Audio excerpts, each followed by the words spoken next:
Michelle started OW Law with an opposing counsel from a case she was on, who fought tooth and nail with her and did an amazing job that they eventually started their own law firm and have grown it to over 15 attorneys. Her story is amazing.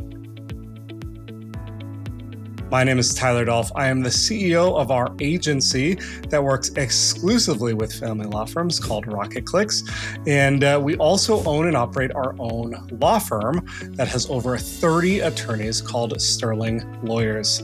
Today, I interview Michelle. Michelle started OW Law with her business partner. She has incredible nuggets to share as it relates to being a business partner, growing a law firm to a very large size, and share some great leadership wisdom with us. I really hope you enjoy it. Michelle, thank you so much for being with us today. It's great to see you. I appreciate it. Thank you. Absolutely. Give us a little background introduction to you and your firm, and then I'd love to hear the origin story as well. Well, I'm Michelle O'Neill. I'm one of the two shareholders of O'Neill Wysocki, now known as OW Lawyers. We did go through a trademark and branding that rolled out in January of this year, so about almost 6 months ago. It's beautiful, by the way. I love the owl. Thank you. Thank you. So we've had the owl in place for all 10 years that we've been in business. But in Texas, a couple of years ago, they passed a new law that allowed us to brand law firms instead of using partner names only. So when they passed that new law, we went ahead and branded the name that we're known for across the state, which is Owl Lawyers. And we trademarked that as well as our tagline, which is the wise choice that goes with our owl branding and our logo.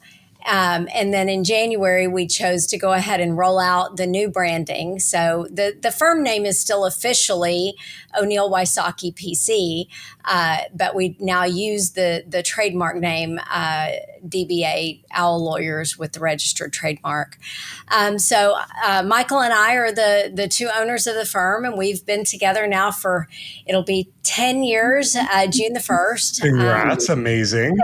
Thank you. Right now, we're solely focused on family law, although part of the rebrand is we rebranded from solely family law to trial law with the intent that we are planning to expand our offerings into some civil lit and business lit because they do mesh with really the clientele base that we have. So that's kind of our future growth plan. Very cool. So that's basically us. We are a statewide firm all across Texas. We have a brand that is known throughout Texas, somewhat national also, but we are Texas lawyers, so we practice in Texas. Love it. How did you get your start, Michelle? Give us a little background on you. Well, I'm a 30-something-year lawyer. We don't have to talk about the something. We'll just use a plus sign. I'm a 30-year lawyer, and Michael, I think, is approaching his 20th year. So, we were experienced lawyers whenever we got together. I had my own firm. I guess what you call a solo firm with a couple of associates, and I'd kind of burnt out on that. I felt like I was Atlas, just carrying the world around on my shoulders and all of my employees and all of their children and, being solely responsible for everything and everybody and not really having any support system to help me carry everybody's world. And I'd burn out on that and closed my firm and left and gone to work for another, a deep carpet civil law firm. And that, as what happens, once you've kind of had a taste of working for yourself, you kind of almost can't go back to working for somebody else. That's really hard. So that wasn't really the solution for me either. And Michael was working for another firm and really had a desire to be out on his own as well. So we had what we felt was a similarity of perspectives in marketing. Mine was more internet based. His was a little bit more relationship and print marketing based, but a similar concept and approach to marketing as from a perspective of its importance in the law firm. You probably know this, and maybe your viewers do, but back in the day, law firm marketing was not a thing, and most lawyers, Yellow Pages, that was it. yeah, I mean, most lawyers didn't think that was ethical for lawyers to market themselves. But Michael and I really had, both independently a different view of that. And so whenever we got together, we both had a similarity of viewpoint. Whenever we first started having discussions about forming the firm, we had a case against each other. We didn't really mesh well on the case. I won, but we fought like cats and dogs. I mean, we really battled it out and duked it out, and I think formed a real foundation of respect for each other because of how we duked it out on the case. Like you would with any adversary in any fight, when you really have a worthy opponent, you have that mutual respect for each other from just the battle. And we did definitely have that mutual respect based on the battle that we had over a very contested case. So I wouldn't say that it was like we were, buddies, but we had a couple of mutual friends that suggested, hey, he's not real happy with his situation. You're not real happy with yours, but y'all have so much similarities that you really ought to have a conversation. And I think he and I both were kind of, nah, I don't think that's a good idea. And they're like, yeah, it is. Just go have Make coffee. it happen. Yes. And so we both agreed to have coffee and have a conversation and realized that it really was a good idea. When we got together and we formed the firm, I think that the family law community around the Dallas area that knew both of us independently and knew both of us as advocates and gladiators in the courtroom, I think they all had an over-under bet going on as to how long it would take till it combusted. The longest that anybody gave us on their over-under was about a year. You crushed it. And 10 years later, they all lost their bets. So none of them have ever paid me off for that, you understand? But they all lost their bets on how long it would last. Incredible. Like, what an amazing opportunity to have this adversary in the courtroom and then turn him into a business partner. I wanted to, but that's one of the lessons, right? I mean, that's one of the lessons for anybody out there that's looking at, being an entrepreneur, going into whether it's a law practice or really any business, is you have to have a growth mindset. You have to take, those, what looks like hurdles, what looks like obstacles, and you have to turn them into opportunities. You have to see opportunity in your obstacles. That's 100% what entrepreneurship is about, whether it's a law firm or any other business. Well said. And to see that opportunity, to see that adversary as an opportunity, I think is something really difficult for a lot of people because they could immediately just be turned off. Like, oh, I don't want any part of that. But you saw it as, hey, wait, he's actually really good. And right, but that's 100% what you should be looking for. Sure. Like, you don't want to look for your yes men. Like, you don't want to look for people that are just like you. You have to look for people that are going to help you propel your growth. And to propel your growth, you can't be having people that are the same as you, that are sitting here in your comfort zone, encouraging your comfort zone. You have to have people around you, surround yourself with people that level you up. And, and for Michael and I, we leveled each other up in the arena, right? In the competition arena. We were battling it out, duking it out, from the lawyer perspective. I mean, if there's any non-lawyers out there, that sounds so adversarial. And, from the lawyer perspective, like, that's what we do. Part of the deal. It's literally what we do is duke it out in the courtroom. But, we shake hands kind of like what was the cartoon? You're probably too young for that, but the cartoon, the Roadrunner and Sam, the sheepdog, and they would clock in and then do their job, which was to chase each other around all day and fight. And then at the end of the day, or at lunch, they'd clock out and eat lunch together, and then they'd clock back in and fight, and then they'd clock out and shake hands and go home to their families, But you've got to surround yourself with people that are going to help you level up. And if you're looking at going to business with yourself, or for yourself, your choices are literally be an entrepreneur on your own. So then you have to do it all. You have to, wear all the hats in the business, the HR hat, the finance hat, the operations hat, the marketing hat, the sales hat, the leadership hat, like all the hats, plus all the hats you wear at home. Or you can look around and find a law partner, somebody to partner with you in your entrepreneurial journey, whether it's law firm or any other entrepreneurial journey, and, find somebody that's going to help you carry the load. Like I said, I felt like Atlas with all the load. So find somebody who's going to give not 50%, 100%. You give 100% and you give 100%. And both of you help carry the load and help each other level up. Well said. I want to dive into that a little bit because I think it's so important. Like practically what you're saying, everyone's like, yeah, sure, that makes sense. But talk about in the trenches, you're starting a business with someone who you don't know very well.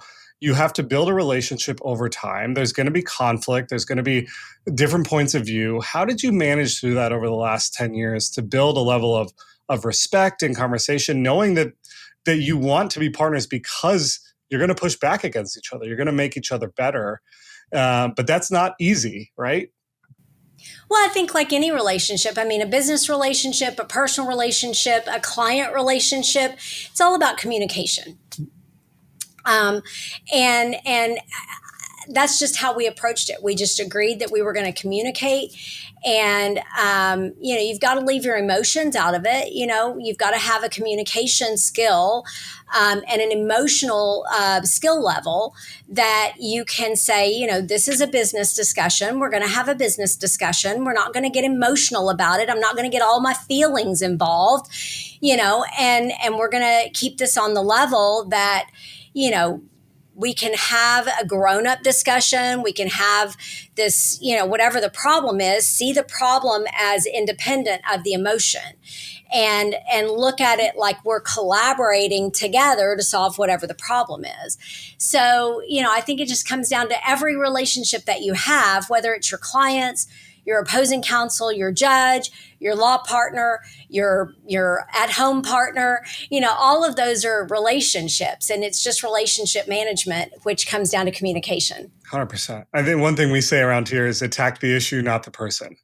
Absolutely, 100%. That's absolutely 100%. It's all about, building that rapport and that collaboration with the person to deal with the issue. I think of it in my mind. I always think of it like the ball is sitting on the table, and the ball is the problem. I try not to use the word problem, but that's like how we would describe it. But the ball is the issue.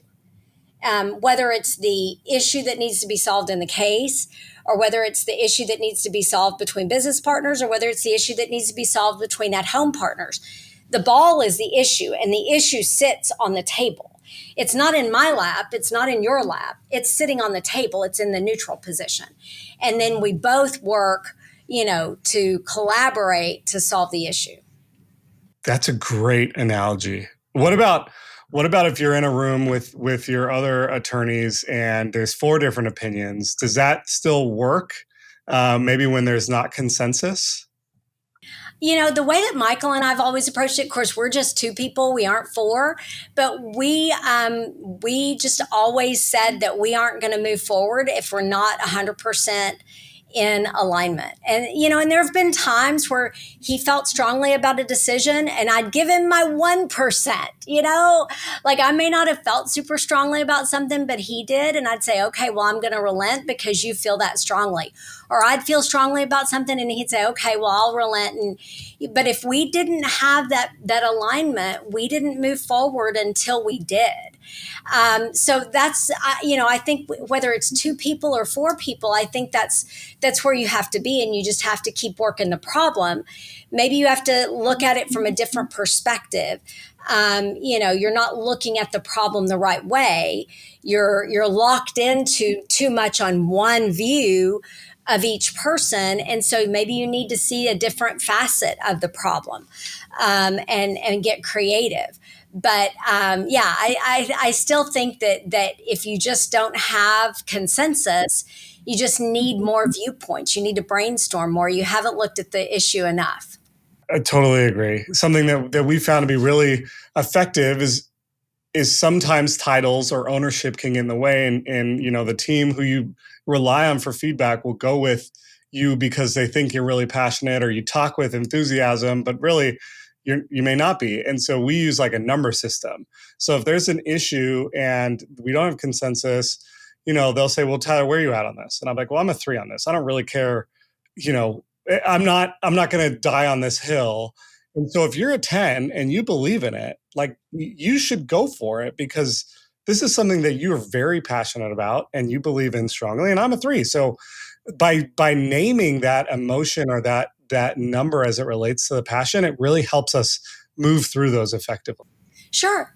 I mean, and at the other side of that thing, whatever that is you're passionate about, you also have to be prepared that if it doesn't work out, like, you also have to take the ownership for that. If you were a 10 on that passion scale, that you really wanted to do this thing, but then it doesn't work out, like, you got to own that, the other people might have been right about it and you were wrong. And so the next time, that you're a 10 on a passion scale and you're getting some pushback on something, you may have to look at it differently, or maybe call in a third party to kind of break that tie or something, because your perspective may not be, it may not be where it needs to be. So, you've also got to own your stuff when you have that position too. 100%.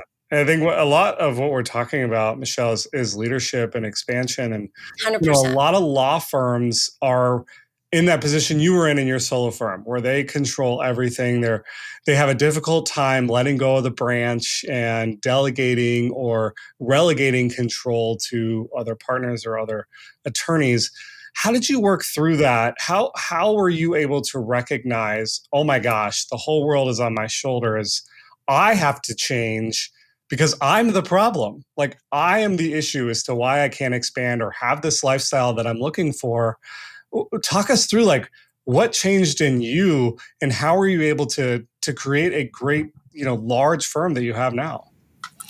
I think that you always have to be learning. You can't ever stop learning. I believe that you can learn something from literally anybody that you come across. You can learn something from the janitor of your building. You can learn something from the homeless guy on the street. You can learn something from watching podcasts of CEOs, or like your podcasts of other law firm leaders. You can literally learn something from everybody that you come across. They have something to teach you. And as long as you approach life from that humility standpoint, and don't ever get too, as my mama would say, too big for your britches, then you keep growing and you keep learning. And entrepreneurship, especially solopreneurship, is one of the hardest jobs in the world. Now, it's also the thing that carries our country and carries our economy. But it is the hardest thing, because you are literally Atlas with the entire world of your staff, your employees, and your business, and in some ways, the economy of our country on your shoulders. And it's lonely. And it's lonely. Oh my gosh. I heard an interview. I don't know if you follow Success Story with Scott Clary, but a really good podcast to follow if you're an entrepreneur and in business. But he interviewed Grant Cardone this week, and I'm a big Grant Cardone fan. I follow him and do a lot of sales and marketing and leadership work with him. And they're good friends of mine. He and Elena are good friends of mine. But Scott Clary interviewed Grant Cardone, and one of the clips he released this week, Grant Cardone literally said that. He said, my job is one of the loneliest jobs in the world. And you remember, he's not a solopreneur. He said, my job ultimately is I have to make the decision.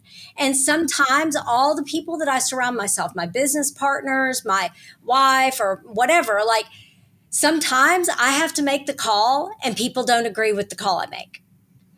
But I have to make it. Ultimately, it's my decision. And sometimes that's lonely because they don't agree with me and they push back on me. And I still have to be the one that makes the call and lives with that decision.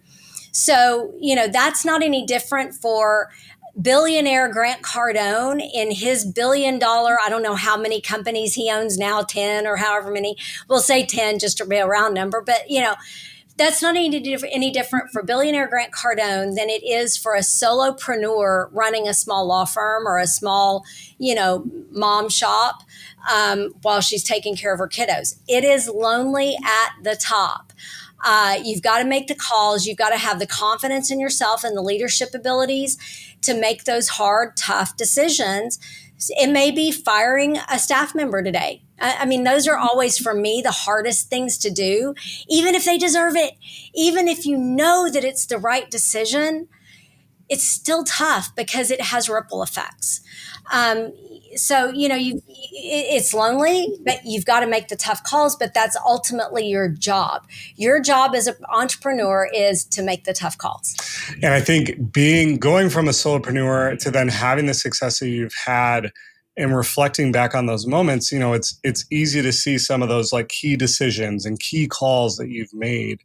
If I'm a solopreneur and I'm frustrated because, I thought, hey, I'm going to be my own boss. I'm going to create my own future, but now I'm working 80 hours a week. I never see my kids. What are some of those decisions or some of those obstacles that have to get out of the way in order for that firm owner to be able to get closer to that dream? Look, my mama told me nobody ever promised you a rose garden. So being an entrepreneur, law practice or business, it's not going to be easy. If you think you can do this and work 20 hours a week and make all the money, you're wrong. Right. That's not how this works. Being an entrepreneur, owning your own law firm, whether it's a solopreneur shop or whether it's a big law firm like mine or law firms that are even bigger than mine, that's not how it works. I work more than anybody outside that door. I work more hours than anybody that walks outside that door. Anybody that is on my payroll or on my staff, they don't outwork me. I bill more hours. I non-bill more hours. I spend more admin time. When I wake up in the morning, I think about this place. When I go to sleep at night, I think about this place. When I wake up at 2 a.m., I think about this place. And so does my partner. So it's not easy. You ask me, what are some strategies that a young person who wants to, build a law firm can implement? I believe in fifth move thinking. That's a chess reference, but and interestingly, I actually don't play chess with chess pieces. I play chess with law firms and entrepreneurship and case management. But I implement what I call fifth move thinking, which means, you have to make a decision. So in any decision, you make the next decision, and then you look at what are the ripple effects that are going to happen from that decision. And then what's the next thing that's going to happen? What's the counter move that the other side is going to have? So your opponent, whatever, if it's a case or, what is the counterattack going to be? What's the long-term effect of the decision? And then is your perspective built on winning the war, not the battle? You can lose a battle, but win a war. So if it's a case decision, like if you're analyzing strategy to win a case, same fifth move thinking applies. But if you're building a law firm, same fifth move thinking applies. If you're making an HR decision, the same fifth move thinking applies. And ultimately, all of that boils down to you make the long-term decision, not the short-term decision. But in the analysis of how to make the long-term decision, those are the factors you look at. You make the next decision because you have to make quick decisions. You can't sit around and think about it forever. You look at those ripple effects. You look at what's that counterattack going to be? What's the long-term effect? And are you ultimately hitting your target, which is to win the war? What is the war you're trying to win? What is the target you're trying to hit? And are you accomplishing that target as opposed to your short-term goals? That reference is so much better than the one I use, which is for the longest time, I'm like, I got to think of something else, but we call it like, you have to step over a few wounded soldiers to take out the sniper. Right. And you got to be willing to do that, because if you're just fighting every single fire that's in front of you, you're never going to realize the source of the fire. You're never going to get to the source. Sure. Well, and right. I mean, that's a strategic analysis too, right? What you're saying is that you have to make sacrifices.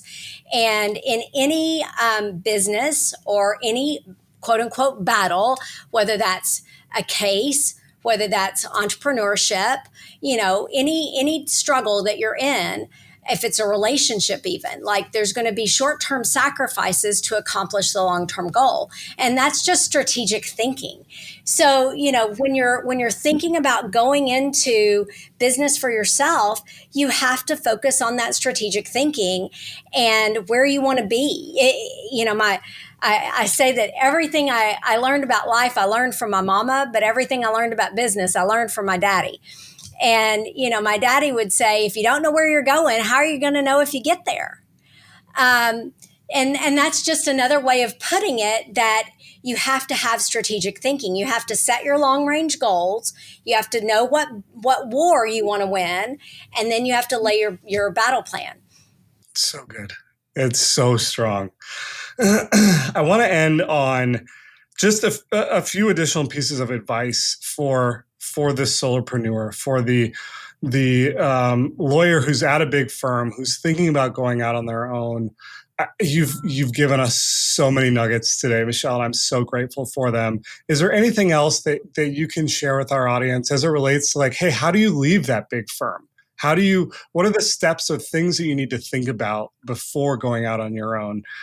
One thing that we hear often is hey, there's really not any business classes in law school. There's no, here's how, oh, by the way, you have to make payroll and you got to pay for rent and all these different things.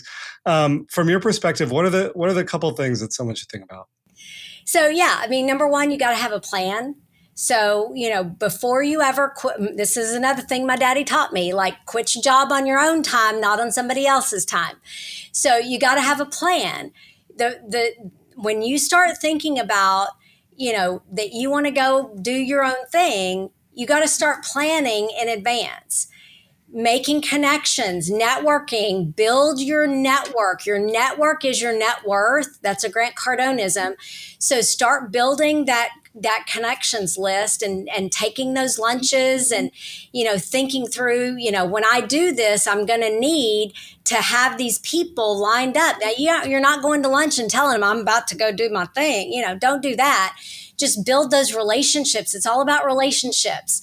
So build your relationships up so that when it comes time to pull your trigger, then you've got those relationships and then you can go have those conversations. So number one, start getting your plan together way in advance. Part of that plan is you may need to go take some business classes so that you know how to set up and structure a business. You may need to go take some sales and marketing classes. And like I said, I'm a big Grant Cardone fan. There's plenty of ways you can do that through, Cardone training, through Cardone University. He has all of his stuff online. You can subscribe to Cardone University online and do it all in the comfort of your own home. You can stick a little AirPod in your ear and do it while you're doing something else and learn about sales and marketing and structures and all sorts of things that can help you. Even though it's business training, it can help you learn how to do sales and marketing even in a law firm. So train yourself before you ever need that information. Then the other thing I would tell a young lawyer wanting to do that is don't burn bridges. And I think this has been so important in my history. We tend to let our emotions get the better of us. Whatever that struggle is that you're having in your firm right now that is frustrating you about your current scenario, frustrating you about your current situation, set those emotions aside and remember your big picture, because you don't want to burn that bridge. It's real easy in the moment, in the frustration, whatever that is, that you can get angry, you can get mad, you can get, emotional about it and let that bubble up and boil up. And you've just got to take a deep breath and keep your perspective and keep your head about you and not your heart, and let that die down, and remember the war, not the battle that you're trying to work at that moment, and remember your strategy. Because if you burn that bridge, it's going to follow you. So I've been really lucky over my career. Maybe luck's not the right word for it. I've been very strategic, that every time I left a job, I was very cognizant to overperform the job all the way till the end, walking out the door. Yes. I overperformed my fiduciary duty to them. I overperformed still bringing in cases. I overperformed billing hours, all the way up to the day the door hit my ass on the way out. So I hope go nuts. All good. So, the day that I walked out the door, I still overperformed, so that nobody could ever critique the way that I left. So that everybody would always say at the end, Michelle still did the right thing. So big. And so, so then my integrity was still in place, even as I was exiting. And I think that really has served me well. I still consider these men that I worked for as friends and mentors. And even as Michael and I started this firm, one of the men that actually put us together was a gentleman that we both had worked for. Michael was working for him at the time, and I had previously worked for him and exited his firm. So, so he was actually a mentor to both of us, bringing us together, knowing us very well. And, so firms that I have exited have ended up being mentors to me as I've grown and, just in my practice and in my career. So just don't ever burn those bridges. And well, that is a piece of advice that we don't give out enough, because relationships end, jobs end, all the things. And they're going to remember those last few moments. And if you don't end well, that it's going to tarnish anything that you did while you were there. 100%. The statistics for businesses, businesses fail, and that, law firm is a business. So the statistics for business failure are high. And, if a business, whether it's a law firm or otherwise, makes it 3 to 5 years, it's kind of like a marriage that makes it 7 years. You're beating the odds, and so if you're going into business for yourself and you make it 3 to 5 years, like, you're beating the odds, but the chances are you won't. So you've got to fight for it to beat the odds. But if you don't, you've got to hedge your bets. You don't want to burn those bridges. You got to keep those relationships intact, just in case you ever need to go revisit them. So well said. Michelle, I wish we had 3 hours together, because you have provided so much just amazing nuggets for our audience and for myself. I'm so grateful for you and the time we were able to spend, and hope that you will come back and continue to share with us. Thank you so much for having me. If you enjoyed this amazing interview with Michelle, make sure to check out the other interviews we've done. We love this interview series. It gives us an opportunity to learn and grow from other law firm owners in our space doing amazing things. There's one that you should check out right here.